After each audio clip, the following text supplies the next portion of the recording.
At what point do all of the people living in these communities that are increasingly becoming more and more deadly, more and more dangerous, recognize that the voting patterns that have led them to this position are the reason why things keep getting worse for them? Trump said in 2016 in the campaign, he tried to appeal to inner city voters by saying, hey, and I think this is a really good appeal. You've been voting Democrat now for multiple generations. Are your lives better now than they were before you started becoming a monolithic Democrat voter?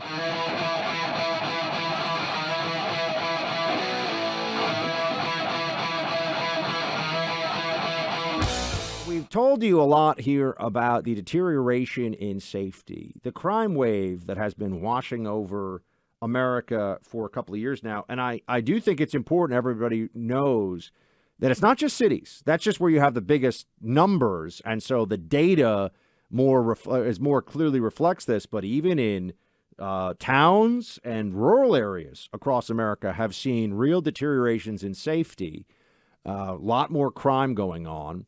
And one of the major reasons, perhaps the most major reason we can think of, or we can see, is the change in the way our criminal justice system operates due to a Democrat idea that we're just too tough on criminals. We lock up too many criminals. We enforce too many laws. Let's just stop doing that. That's the short version of it. We often talk to you about what that does for the homicide rate in places like Philadelphia, for example, which had its highest every year for murders ever last year. In Chicago, where the murder rate is such that you could have dozens of people shot on any given weekend, and that's just now become the grim status quo.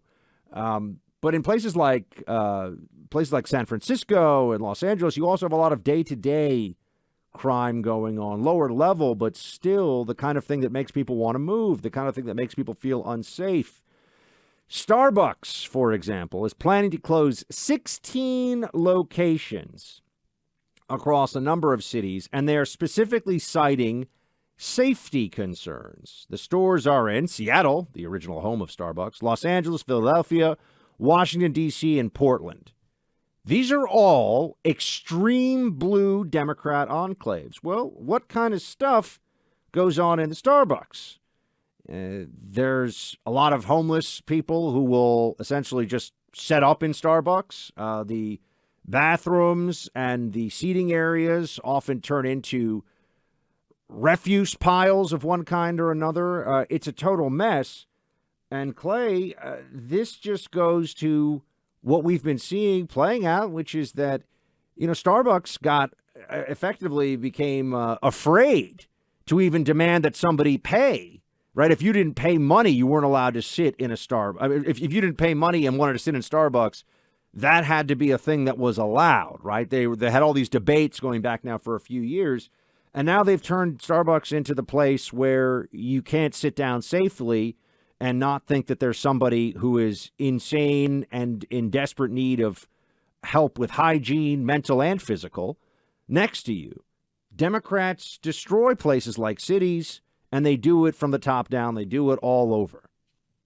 Yeah, and there isn't really any defense. You mentioned the Starbucks. Every single one of them that is closing is in a blue city, and most of them are in blue states. And this builds, Buck, even more. Remember when we were talking about, I believe it was in San Francisco, which had to shut down all of the Walgreens out there? They had to shut down the Walgreens because there was so much theft. And what's unfortunate about many of these places that are being forced to shut down is it just pulls more jobs out of inner city areas where there need to be jobs that people can make a living working. I want to remind everybody, Clay, this is what I was going. I was trying to jog my own memories. We're talking about it. It was back in 2018 when Starbucks asked two men to leave who wouldn't purchase anything. They had not purchased anything, and this caused a huge national uproar. The two men were black, and they were asked to leave Starbucks because they weren't actually patrons. They just wanted to sit there and use the facility and use the bathrooms and sit there where customers would normally sit. In response to this, Starbucks changed its policy so that it no longer required any purchase. You can sit in a Starbucks, you can sleep in a Starbucks, you can use the bathroom, you can treat Starbucks as your own personal single-room occupancy hotel as a function of corporate policy. Do people think that was a really good idea? No. And it's the problem in general with social media, which often leads companies in particular to respond to viral incidents that are relatively uncommon to adjust their policies for everyone. And using the bathrooms, for instance, in Starbucks, I mean, we were talking about it off air. Allie, one of our producers, said there are Starbucks in her neighborhood in New York City that she won't go to anymore because they have become squatting grounds now for homeless people as a result of this policy change.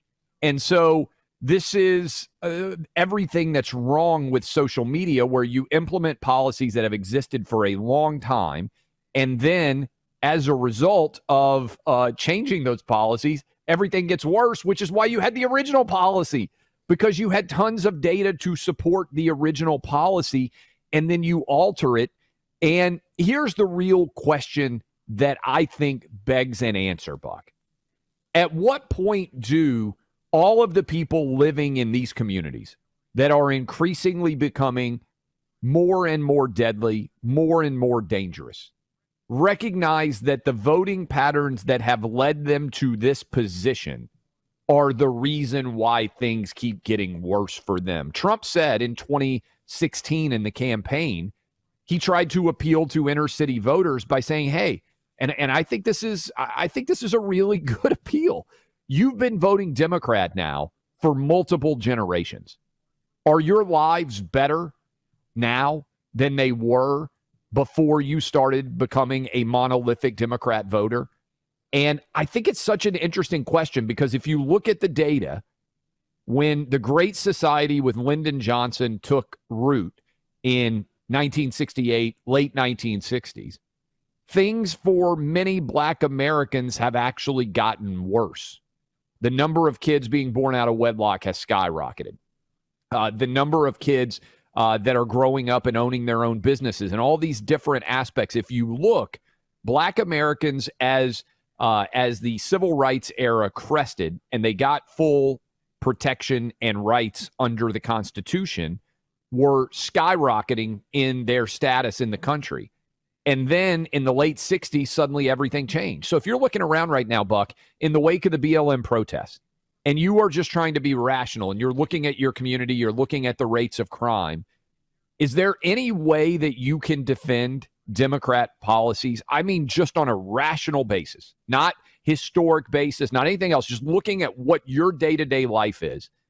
Democrats have control of Congress. They have control of the Senate, the House, the White House, and virtually every, as you said yesterday, big city in America, with the possible exception of Fort Worth. And everyone's lives in those big cities, particularly inner city residents, is getting worse.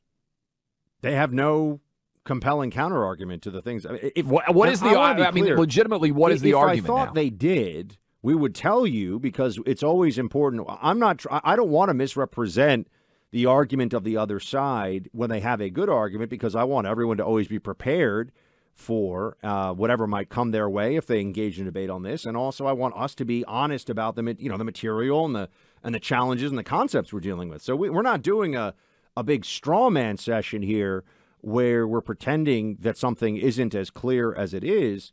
Democrats have ruined safety and day-to-day living in a lot of cities.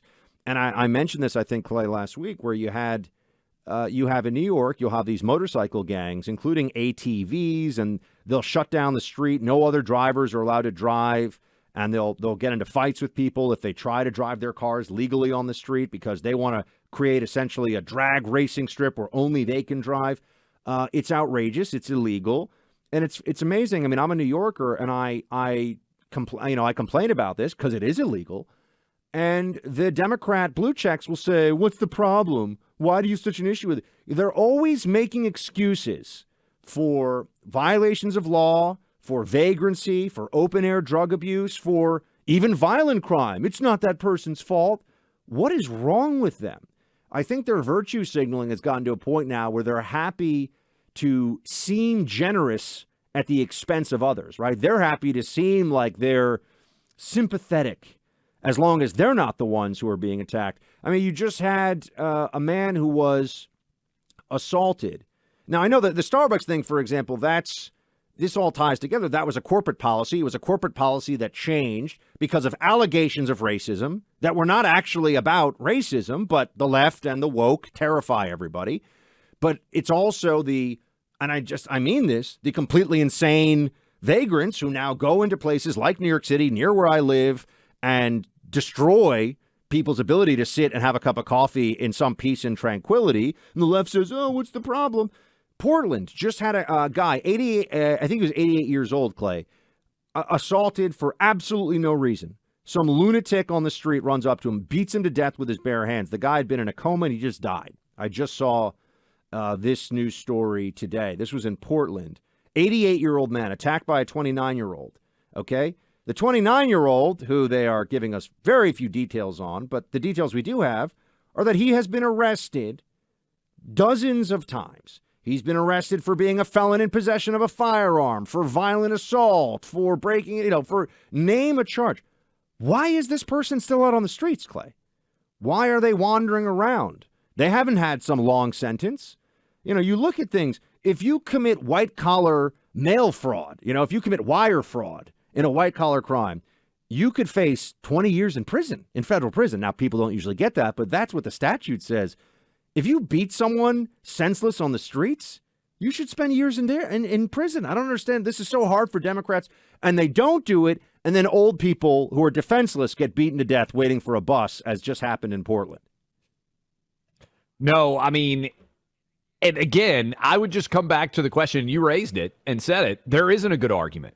So for people out there who are new listeners to us, maybe you're watching on YouTube, maybe you are listening on the podcast, and you are sitting around and you're saying, what results do Democrats have to share here? It is worthy of debate and discussion.